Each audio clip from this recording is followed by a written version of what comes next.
संस्कार के लिए हम लड़ रहे हैं। महिला आयोग बनाया बाबा साहब ने, महिलाओं को सबसे ज़्यादा आगे संविधान में बाबा साहब ने अधिकार दिए हैं। इस कारण हमें हमारे माता बहनों को अधिक धार्मिक संस्कार देना चाहिए और बौद्ध और उनका धर्म का घर घर वाचन होना चाहिए।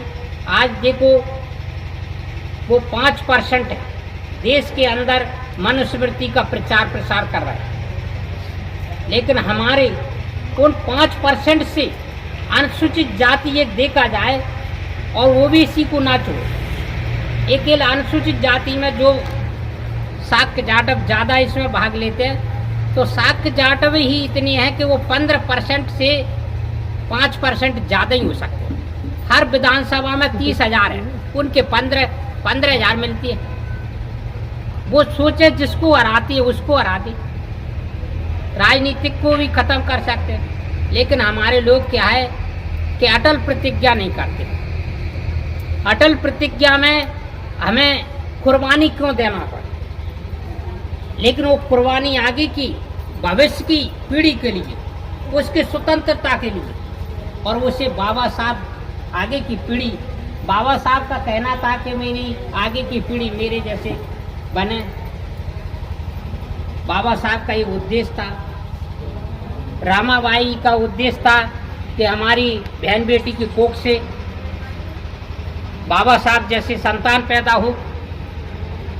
इसके लिए हमें धार्मिक ग्रंथों का अध्ययन जरूरी है। देखा जाए तो तथागत के बुद्ध के पिताजी शुद्धोधन के पिताजी जैसे सिंह अनु के जयसेन से लेकर के सिंह अनु तक बाबा साहब तथागत बुद्ध के दादा परदादा पुणे को अतिक उत्साह मनाया करते थे। ये तो ग्रंथ में दिया ही है।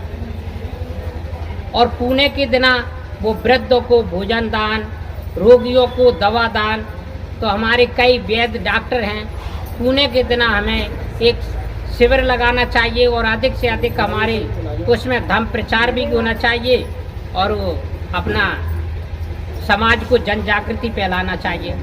अगर हम जन जागृति नहीं फैलाएंगे तो हमारा संविधान तो हटने वाला ही है। लेकिन हमारी आगे की पीढ़ी की स्थिति वो हो जाएगी कि बोले वो हमें कोसेंगे, आगे की पीढ़ी हमें कोसेंगे। इसके लिए हमें भले कुर्बानी क्यों देना पड़े। धन्य है जिन कबीर साहब, ज्योतिराव फुले, रविदास ऐसे महापुरुषों ने पूरा जीवन संघर्ष में लगाया। रविदास